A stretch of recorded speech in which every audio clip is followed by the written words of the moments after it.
C'est Sandrine et bienvenue sur ma chaîne indépendante au féminin.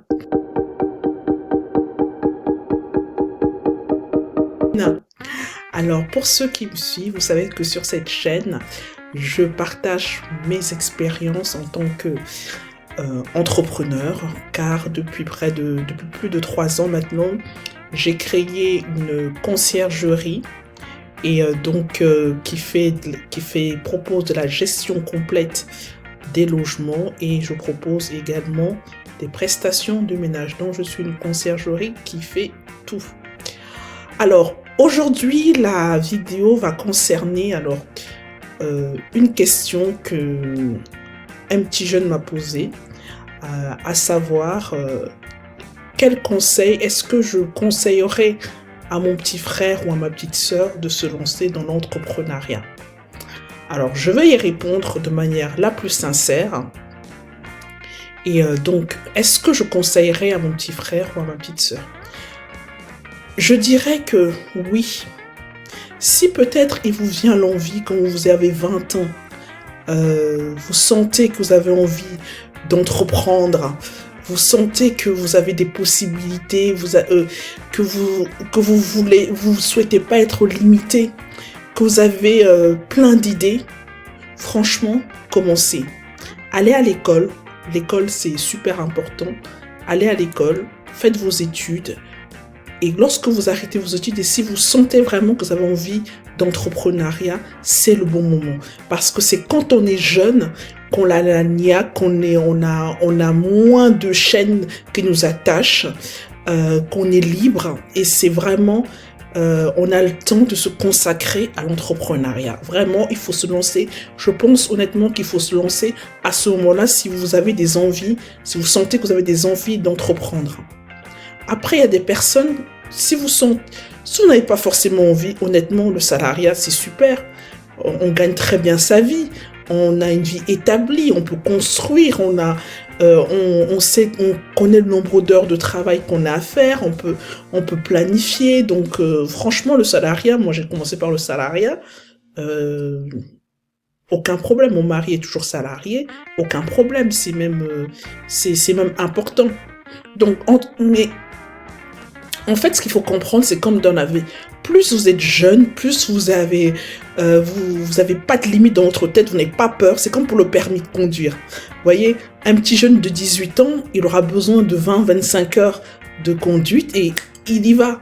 Et il conduit. En fait, tu as moins peur du danger, tu te préoccupes de rien, tu es libre dans ta tête, quoi. Mais l'entrepreneuriat, c'est pareil.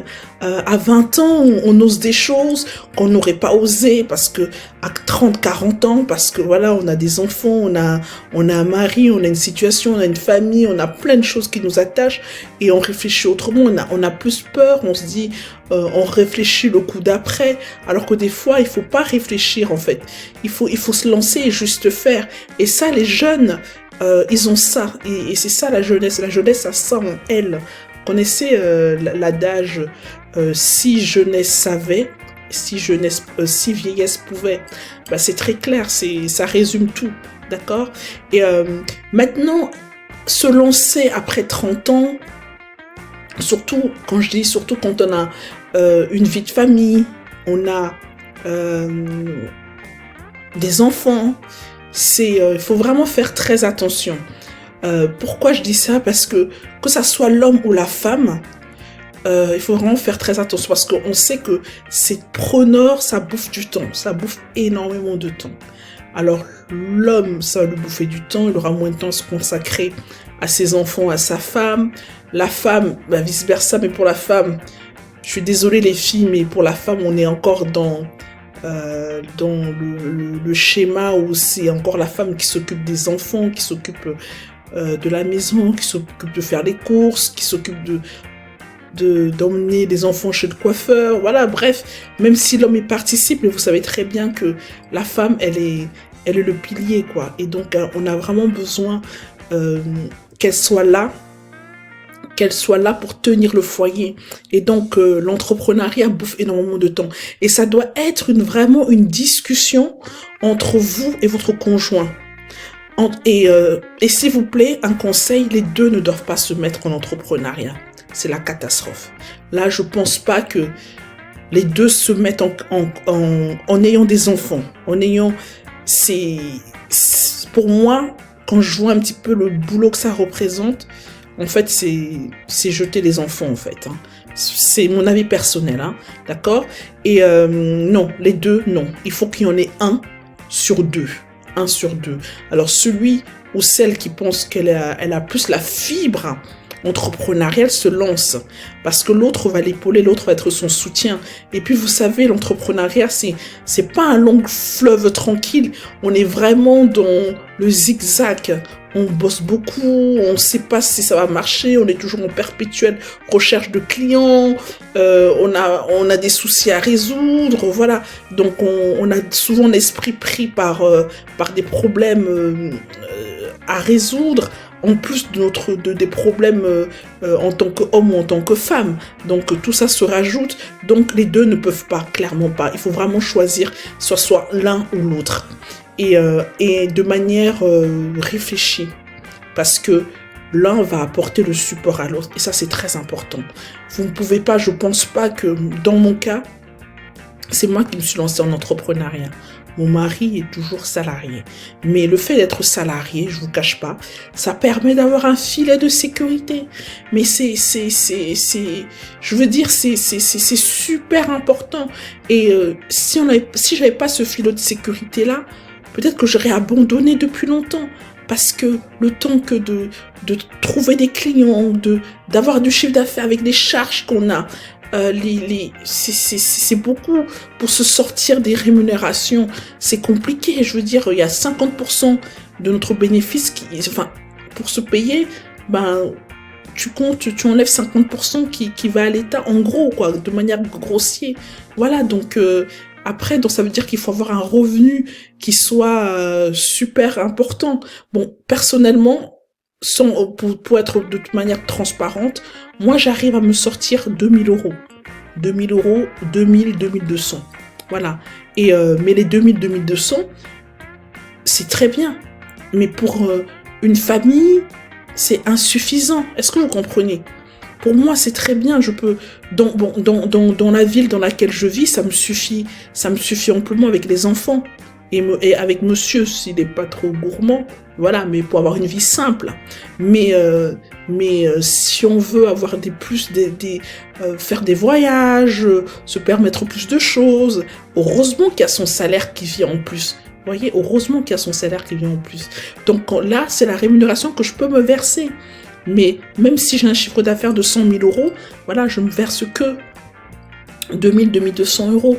Donc, vous voyez que c'est pas non plus avec ça que on casse la baraque. Ça suffit à vivre en province, ça suffit à vivre correctement. Si vous avez déjà votre maison qui est payée, ce qui est notre cas, donc voilà. Mais dire que on va tout sacrifier pour l'entrepreneuriat, je vous le conseille pas. Ayez toujours un filet de sécurité.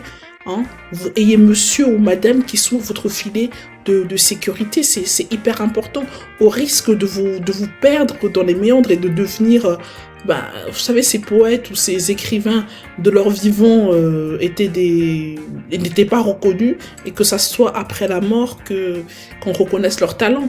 Pour l'entrepreneuriat, peut-être que, comme on dit, le cimetière est pavé de gens très intelligents, et voilà, mais de leur vécu, de leur vivant, il y avait rien. Il y avait rien, c'était la galère. Et donc l'idée, c'est pas de vivre de galère. Et vous savez très bien que l'argent c'est fondamental. L'argent, c'est par l'argent ou le manque d'argent que créent les problèmes. Les problèmes de foyer, dans le couple, de famille et tout ça, c'est beaucoup à l'argent. Et donc, quand vous avez déjà résolu au moins la partie matériel, la fin, la partie primaire, ça déjà, ça vous permet de réfléchir et de pouvoir penser à autre chose, et ça c'est très important. Et donc quand on commence, je vous dis, quand on commence, on n'a rien. Si monsieur n'est pas là ou madame n'est pas là, c'est très compliqué avec les enfants. Or, les enfants, ils ont besoin de continuer à aller à l'école, de continuer à se vêtir correctement, ils ont besoin de manger à la cantine, de faire du sport, tout ça c'est payant. Et donc vraiment, pour résumer, oui, l'entrepreneuriat, si vous sentez vraiment la fibre entrepreneuriale. Et c'est vrai que nous, on a choisi, moi, j'ai vraiment senti cette fibre-là, je l'avais depuis un petit moment, et grâce à mon mari, de manière conjointe, voilà, on s'est dit que je me lançais dans l'entrepreneuriat, mais parce qu'il me soutient. Mais quand on n'a pas de soutien, j'imagine les femmes seules. J'imagine les femmes seules. Alors, une femme seule, moi, je me dis le conseil, je me dis, autant tu vas trouver ton boulot, tu gagnes ton argent, tu as ton salaire, voilà, tu gères ta vie avec tes enfants, tu gères ton loyer et basta. Ne te lance pas dans l'entrepreneuriat. Si tu es seul et que tu as des charges, ne te lance pas dans l'entrepreneuriat. Honnêtement, c'est pour des gens qui sont déjà soit célibataires qui n'ont pas de charges, ou s'ils ont des charges, il y a monsieur ou madame qui assure le filet de sécurité. Sinon, je ne te conseille pas. Honnêtement, je ne te conseille pas. Voilà ce que je répondrai à mon petit frère ou à ma petite sœur s'il me pose cette question-là. J'espère que cette vidéo t'a plu. S'il te plaît, laisse-moi des commentaires. Alors, est-ce que tu es d'accord avec ce que je viens de dire, ou est-ce que tu te dis non, fais comme tu veux, basta, je préfère vivre ma vie à fond. Voilà, qu'est-ce que toi tu penses? Est-ce que ce que je viens de te dire te semble cohérent, c'est ta façon de penser ou pas? Laisse-moi des commentaires. Je te dis à bientôt. Salut, ciao.